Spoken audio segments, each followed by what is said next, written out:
Hello students, so in this video we'll discuss chapter number 7, North America. Student, in this video we'll discuss about location and extent of North America, political divisions, physical division, rivers and lakes. बच्चा इस video में हम लोग discuss करेंगे कहाँ located है North America, कितने political divisions हैं नॉर्थ अमेरिका के, फिजिकल डिवीजन कितने हैं, वहाँ पर कितनी सारी लेक्स हैं और कितनी सारी रिवर्स हैं. North America is world third largest continent. I hope you all know. In your class 5th, there is one dedicated chapter on this only. How many continents and oceans are there? Okay. So North America is the third largest continent. Both North America and South America got their name from Italian explorer Amerigo Vespucci. Amerigo Vespucci एक Italian explorer था जो America पहुंचा 1507 CE में, और उसी के नाम के ऊपर दोनों कॉन्टिनेंट्स को नाम मिला, नॉर्थ अमेरिका को और साउथ अमेरिका को. बट बच्चा ये पहुंचा है कब?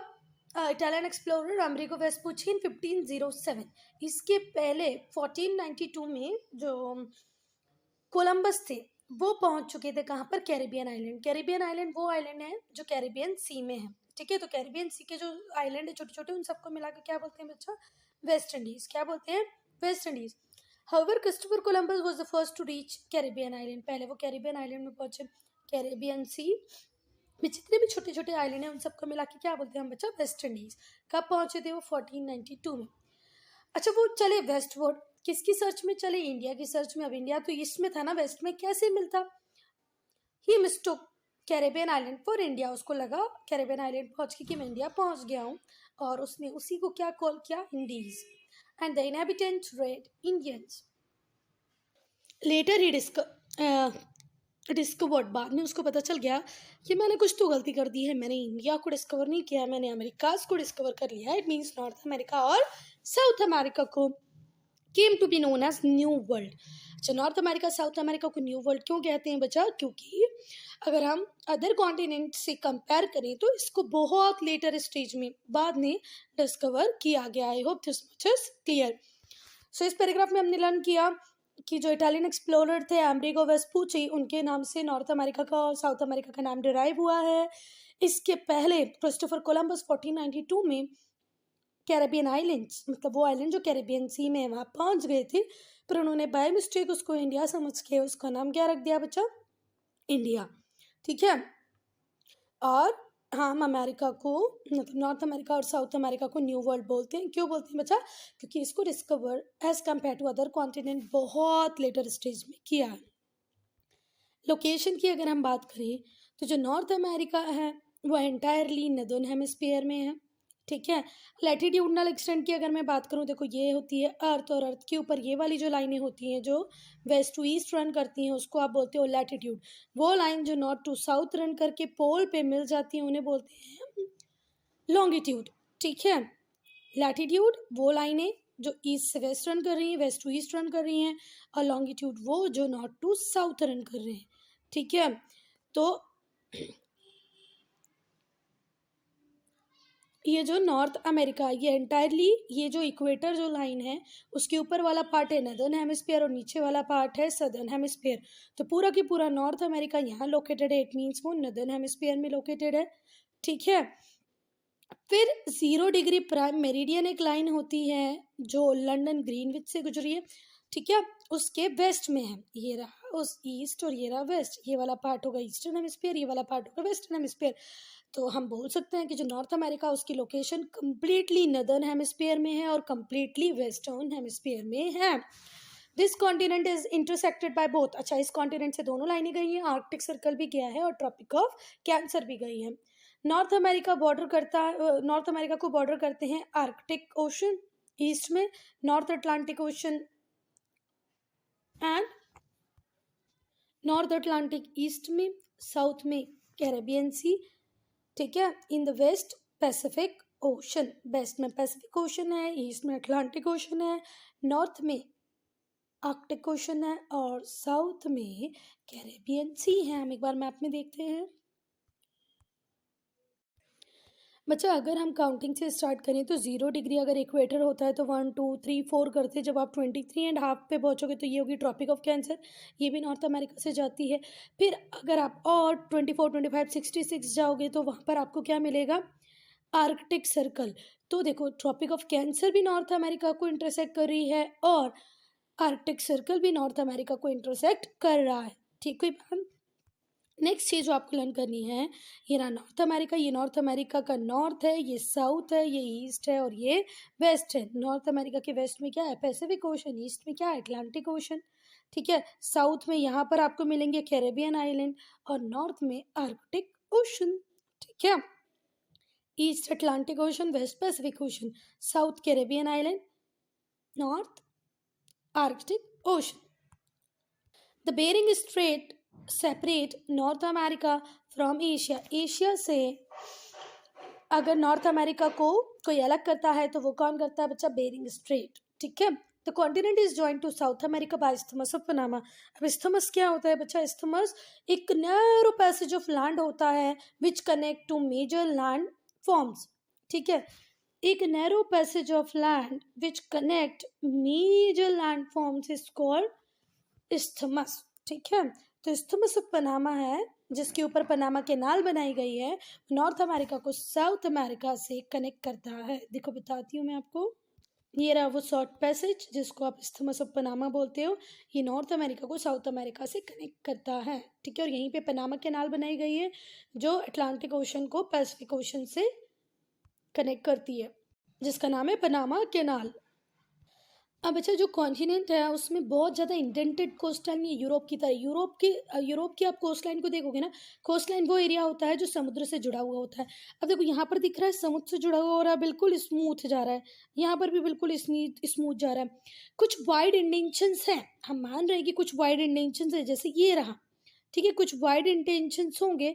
बाकी यूरोप की अगर मैं आपको कोस्ट लाइन दिखाऊं तो इतना ज़्यादा इंडेंटेड है कि जब आप थोड़ा सा बड़ा यूरोप का मैप देखोगे जब पता चलेगा यूँ घूम घूम के कोस्ट लाइन अंदर बाहर ऐसे ऐसे कटी छटी छोटी है, जिसकी वजह से कोस्ट लाइन यूरोप की ज़्यादा बड़ी हो जाती है। ठीक है, अब पता नहीं समझ में आया कि नहीं, अगर यहाँ पर पानी है और हमारी कोस्ट लाइन, हमारा जो लैंड का एरिया है वो इस तरीके से कनेक्ट हो रहा है तो ऐसा नॉर्थ अमेरिका और साउथ अमेरिका के साथ है। पर अगर मैं यूरोप की बात करूँ तो यूरोप में ये जैसे ये रहा पानी और कोस्ट लाइन कैसी है, इस तरीके से इंडेंटेड। ठीक है, थोड़े बहुत जो इंडेंशंस हैं उनको हम किस तरीके से जानते हैं, Hudson Bay, Gulf of Mexico, Gulf of California, Gulf of Saint Lawrence, beautiful sea. Okay, these are the major indentions. There are numerous islands of the continent coast, these are Greenland, Arctic, Archipelago. अब अच्छा आर्कीपेलगो क्या होता है, group of island, जो छोटे छोटे islands होते हैं वो क्या कहलाते हैं, आर्कीपेलगो। आर्कीपेलगो क्या है, अ ग्रुप ऑफ आइलैंड, वो बहुत बड़ा ग्रुप किसका, आइलैंड का, उसको आप क्या बोलोगे, आर्कीपेलगो। ठीक है, तो बच्चा बहुत सारे आइलैंड हैं जैसे कि Greenland, Arctic Archipelago, West Indies जो कैरेबियन सी में है, Greater and Lesser Antilles, Alexander Archipelago and Aleutian Archipelago. बच्चा ये जो अल्यूट आइलैंड है, एल्यूट आइलैंड, बच्चा कुछ भी बोलो, आप एल्यूट आइलैंड बोल सकते हो, एल्यूशियन आइलैंड बोल सकते हो, एल्यूटियन आइलैंड बोल सकते हो। यहाँ पर आपको एक्टिव वॉल्केनोज भी मिलेंगे, बहुत सारे एक्टिव वॉल्केनोज हैं यहाँ पर। ठीक है, एलेक्जेंडर आर्कीपेलगो मतलब बहुत सारे छोटे छोटे आइलैंड्स होंगे जिनका ग्रुप है, ग्रेटर एंड लेसर एंटाइल्स। तो बच्चा आइलैंड एक बार हम फिर से रिवाइज करेंगे, Greenland, Arctic Archipelago, West Indies, Greater and Lesser Antilles, Alexander Archipelago and Aleutian Island.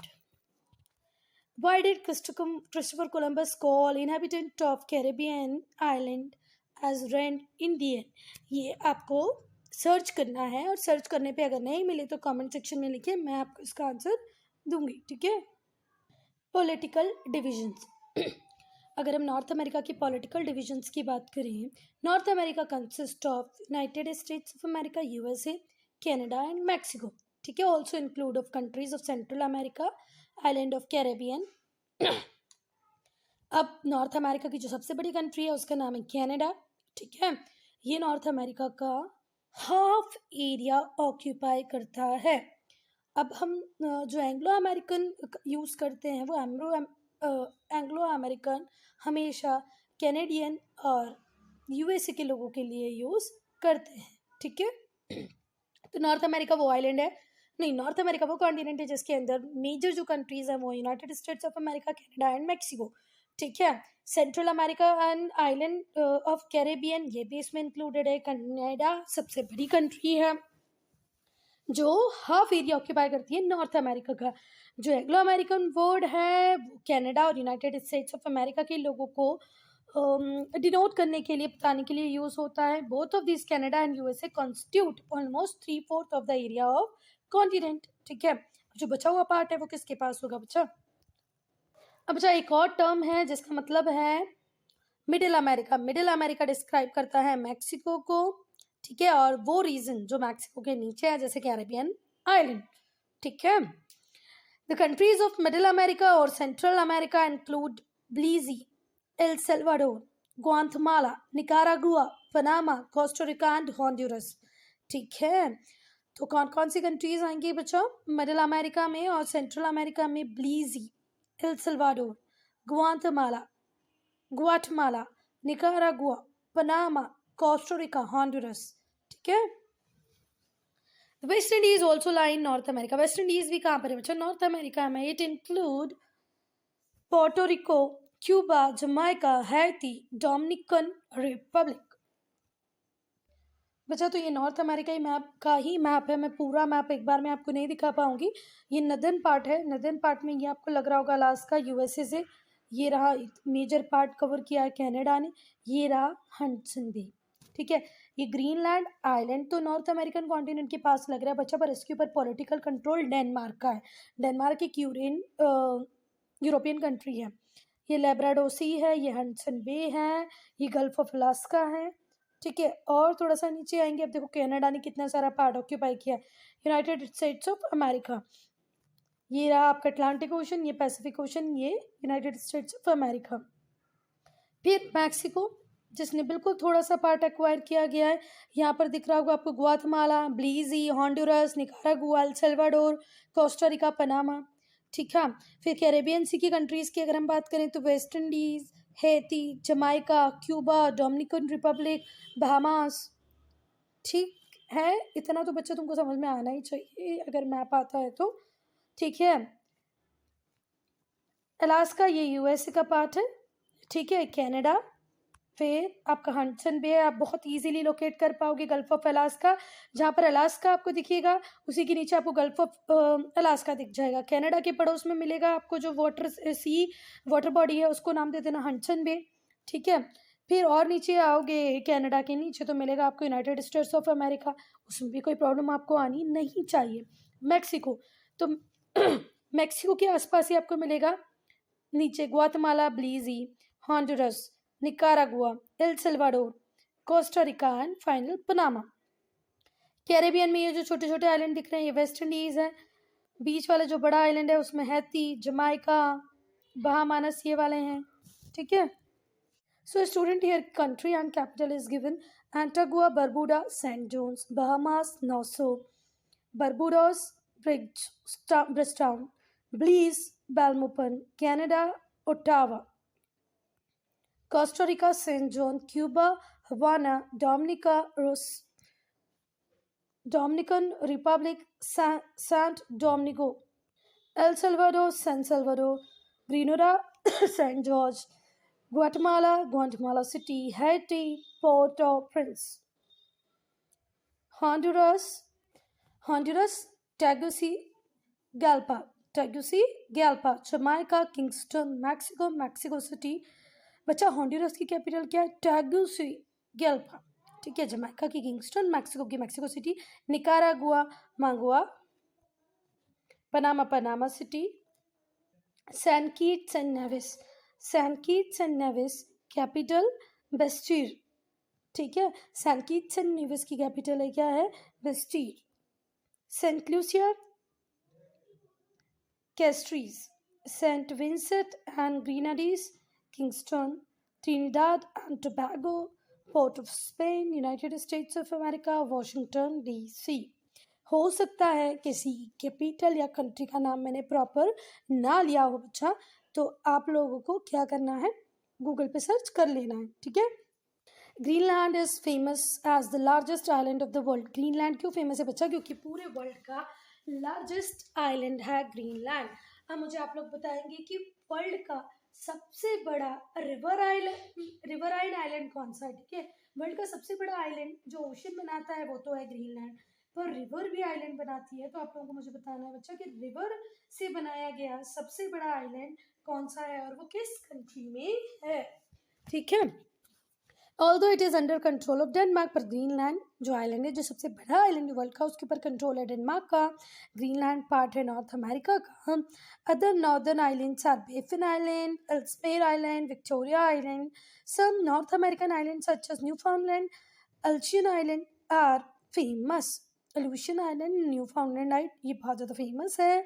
Newfoundland is commercial and important island as it become centre of fishing. Newfoundland में fishing बहुत ज़्यादा होती है। अब हम लोग देखेंगे फिजिकल डिविजन्स। तो फिजिकल डिविजन्स की अगर हम बात करें तो वो है Western Cordilleras, Eastern Highland and Appalachian Mountains, Canadian Shield and Great Central Plains. पहले देखिए Western Cordillera. The Western Cordillera or Cordillera is a word from a Spanish word meaning a rope or a chain. Cordillera is derived from a Spanish word. Cordillera अपने किस word से लिया है, Spanish word से लिया है, जिसका मतलब होता है रोप और चेन, एक रस्सी या कोई chain. The name Western Cordillera was given by a Spanish explorer. Western Cordillera किसने दिया बच्चा, स्पेनिश एक्सप्लोरर ने। उस एक्सटेंसिव माउंटेन सिस्टम को जो कहाँ पर है, वेस्टर्न साइड में है कॉन्टिनेंट की, अलास्का से कहाँ तक है बच्चा, समरसोपरामा तक, ठीक है। They are chain of young fold mountain, और जितने भी माउंटेन हैं वो सारे कैसे हैं बच्चा, यंग फोल्ड माउंटेन्स हैं।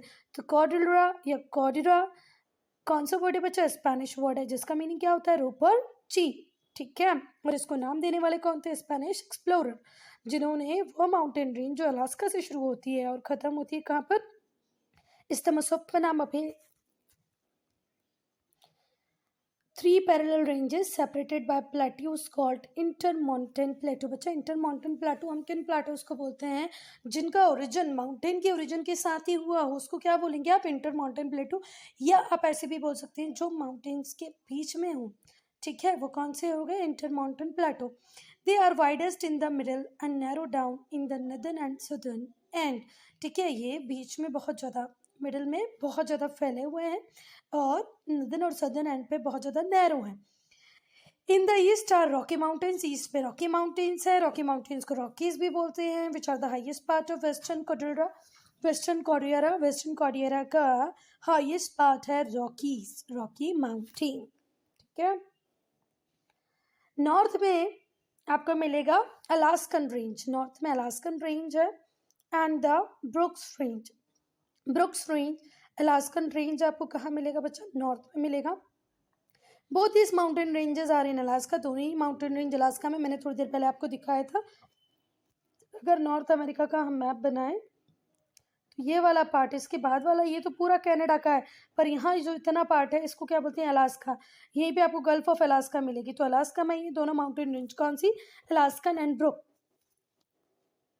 Both these mountain ranges are in Alaska and are separated by Alaskan Plateau। दोनों के दोनों माउंटेन रेंजेस कहाँ पर है, अलास्का में है, और दोनों को सेपरेट करने वाला कौन है, अलास्कन प्लेटो। बच्चा माउंटेन मिकिनले, एम्प्टी मिकिनले हाईएस्ट पॉइंट है जिसकी हाइट है 6194। ये कहाँ पर है, नॉर्थ अमेरिका में है, और नॉर्थ अमेरिका में अलास्कन रेंज में है। अलास्कन रेंज में मिलेगा आपको माउंट किनले जो हाईएस्ट पॉइंट है जिसकी हाइट है 6194। The other ranges in Western Cordillera are Nevada, Sierra Nevada, Eastern Sierra Madre, Western Sierra Madre, Cascade Range and Coast Range. They lie along with Pacific Coast. तो बच्चा mount Kinley जिसकी height है 6194, वो north America में है और Alaskan range में है. अगर हम दूसरी रेंजेस की बात करें वेस्टर्न कोडेल्रा की, तो वो है Sierra Nevada, Eastern Sierra Madre, Western Sierra Madre, Cascade Range and Coast Ranges. They lie along the Pacific coast, और सबकी सब कहाँ पर है? पैसिफिक कोस्ट में है. The intermontane plateau that lies in between the different ranges of mountain of western cordillera consist of Alaskan Plateau, Colorado Plateau and the बच्चा जो intermountain plateau है that lie between the different ranges, जो बहुत सारे ranges के बीच में है mountains की वेस्टर्न कोडेल्रा की, उसके अंदर क्या क्या आएगा बच्चा? अलास्कन प्लाटो आ रहा है, कोलोराडो प्लेटो आ रहा है. ठीक है, तो ये भी इंटरमाउंटेन प्लाटो के एग्जाम्पल है. कौन सा? Alaskan Plato, Colorado Plato. Columba Plateau, Colorado Plateau, and the Columbian Plateau separate the Rockies from mountain ranges along the Pacific Coast. Pacific Coast पे जो mountain ranges हैं उनसे Rockies को अलग करने वाले हैं Colorado Plateau, Columbian Plateau. ठीक है, along with plateaus there are also basins. अगर हम plateaus को छोड़ दें तो वहाँ पर बहुत सारे basins भी मिलेंगे जो कि mountain ranges के बीच में हैं बच्चा. और जो ग्रेट बेसिन है वो लार्जेस्ट बेसिन है. Plateaus are dissected by rivers. Plateaus को डाइसेक्ट करने का काम, डाइसेक्ट करना मतलब दो पार्ट में डिवाइड करने का काम कौन करती है बच्चा? Rivers. Plateaus are dissected by rivers. बच्चा इस मैप से अच्छा कुछ भी नहीं हो सकता है. वेस्टर्न कोडेल्रा, ये जो ब्राउन वाला पार्ट है, ग्रेट सेंट्रल प्लेन्स ये रहे, कैनेडियन शील्ड ये रही, ठीक है, अपाल्चियन माउंटेन ये रहे. ठीक है, ये हैं हमारे अपाल्चियन माउंटेन्स, ये वेस्टर्न कोडेल्रा, ये है हमारे ग्रेट सेंट्रल प्लेन्स और ये कैनेडियन शील्ड. यहाँ पे चैलेंज क्वेश्चन में सेकेंड क्वेश्चन दिया है, difference between gorge and canyons. तो मैं ज़्यादा तो नहीं बताऊंगी पर एक डिफरेंस बता सकती हूँ कि gorge are always associated with river while canyon not. ठीक है, तो बाकी के डिफरेंस आपको फाइंड करने हैं. अगर फाइंड नहीं कर पाते हैं तो do right in comment section. ये जियोग्राफी फैक्ट में बहुत अच्छा फैक्ट दिया है. जो सेंट हेलेंस है वो एक एक्टिव वॉल्केनो है नॉर्थ अमेरिका का. ये वॉशिंगटन यूएसए में लोकेटेड है. It is erupted violently in 1980 and caused great destruction in the region. 1980 में इसने बहुत ग्रेट डिस्ट्रक्शंस किए थे. सेंट हेलेंस एक एक्टिव वॉल्केनो है जो कहाँ पर है? नॉर्थ अमेरिका में. नॉर्थ अमेरिका में भी कहाँ पर? वॉशिंगटन में मिल जाएगा. ठीक है, सेंट हेलेंस. सो बच्चा plateaus are dissected by river. Plateaus को डाइसेक्ट करने का काम कौन करती है बच्चा? Rivers, which have created gorge और कैनियंस, जो कि क्या बना देती है? रिवर्स कई बार गॉर्ज बना देती है, कई बार कैनियंस बना देती हैं. The Colorado reverse have carved out many gorges and canyons along its course in the soft rock. बच्चा कोलोराडो रिवर्स ने बहुत सारे क्या बना रखे हैं? कैनियंस बना रखे हैं. ठीक है, गॉर्जेस बना रखे हैं. सॉफ्ट रॉक वो रॉक्स जो इजीली टूट जाती हैं. The Great Canyon of USA is very famous. Volcanic rocks form the base of Western Cordillera. Volcanic जो रॉक्स हैं वो वेस्टर्न कोडेल्रा का क्या बनाती हैं? बेस बनाती हैं. These help us to conclude that this region has many extinct and active volcano. इससे बच्चा आपको ये तो पता चल गया है कि ये जो रीजन है कोडेल्रा वाला जो रीजन है वहाँ पर बहुत सारे एक्सटिंक्ट और एक्टिव वॉल्केनोज हैं. ये जो वॉल्केनोज हैं ये पैसिफिक रिंग ऑफ फायर का ही पार्ट है. The heat from interior of the earth makes the underground water boil and gush up the surface forming hot springs. बच्चा ये जो जितने भी एक्टिव और एक्सटिंक्ट वॉल्केनोज हैं ये किसका ही पार्ट है? पैसिफिक रिंग ऑफ फायर का ही है.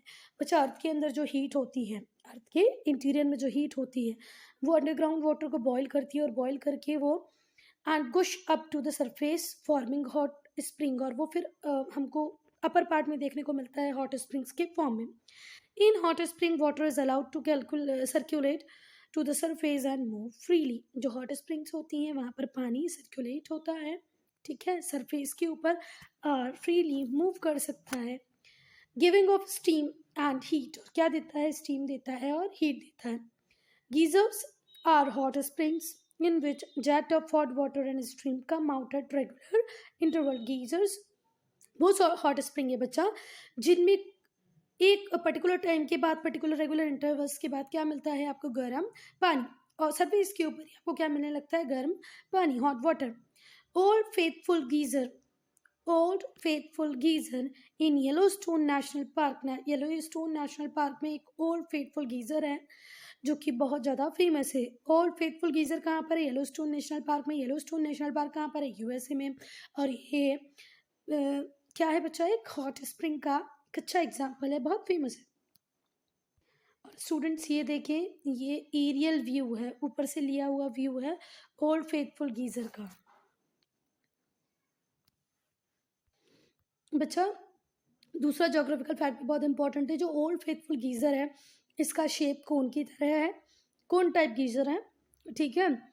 It erupts at interval of 65 minute, 1 घंटे 5 मिनट बाद ये एरप्ट होता है और हाइट जाती है इसकी 32 मीटर टू 56 मीटर। समझ में आई बात?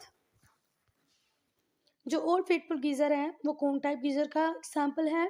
ये 65 मिनट के इंटरवल पे एरप्ट होता है और इसकी जो हाइट होती है वो होती है 32 मीटर टू 56 मीटर। अपाल्चियन माउंटेन, तो बच्चा जो अपाल्चियन माउंटेन है ये ईस्टर्न पार्ट कॉन्टिनेंट का ऑक्यूपाई करते हैं। हम लोगों ने देखा था ना, ये जो ईस्टर्न वाला पार्ट था यहाँ थे अपाल्चियन माउंटेन, ठीक है, इसीलिए इनको ईस्टर्न हाईलैंड्स भी कहते हैं। Appalachian mountains are old fold mountain. Appalachian mountains का एग्जाम्पल बच्चा ओल्ड फोल्ड माउंटेन का एग्जाम्पल है। They were once the principal mountain system of North America. एक टाइम में अमेरिका के सबसे इंपॉर्टेंट, सबसे प्रमुख, सबसे प्रिंसिपल माउंटेन ये थे। कौन से? अपाल्चियन। पर कंटिन्यूस इरोजन हो रहा है मिलियंस ऑफ ईयर से, ठीक है, तो इनकी जो पीक्स हैं अब वो कम होती जा रही है बच्चा। ये माउंटेन का पीक होता है कंटिन्यूस, इस पे एयर, वाटर, सनलाइट काम करती है।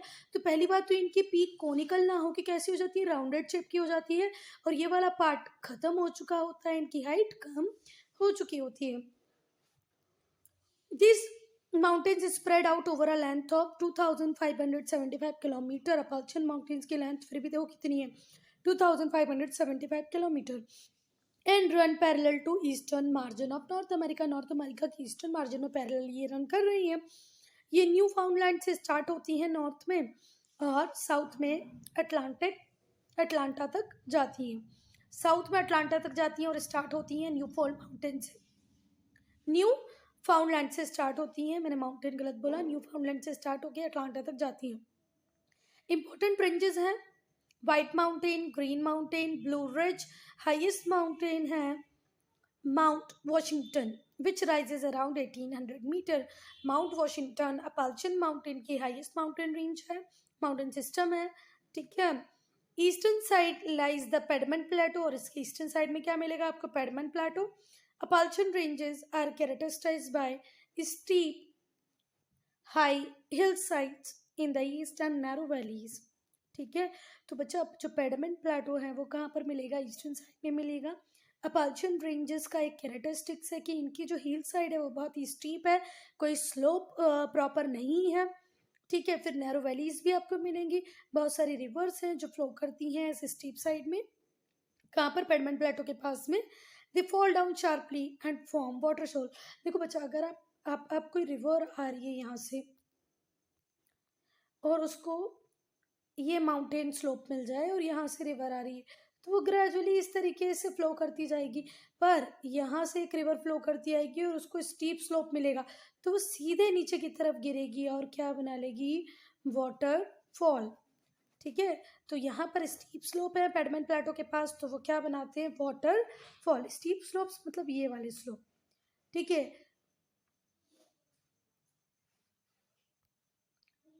और अगर हम वही जेंटल स्लोप की बात करें तो ये रहे जेंटल स्लोप और ये हैं स्टीप स्लोप।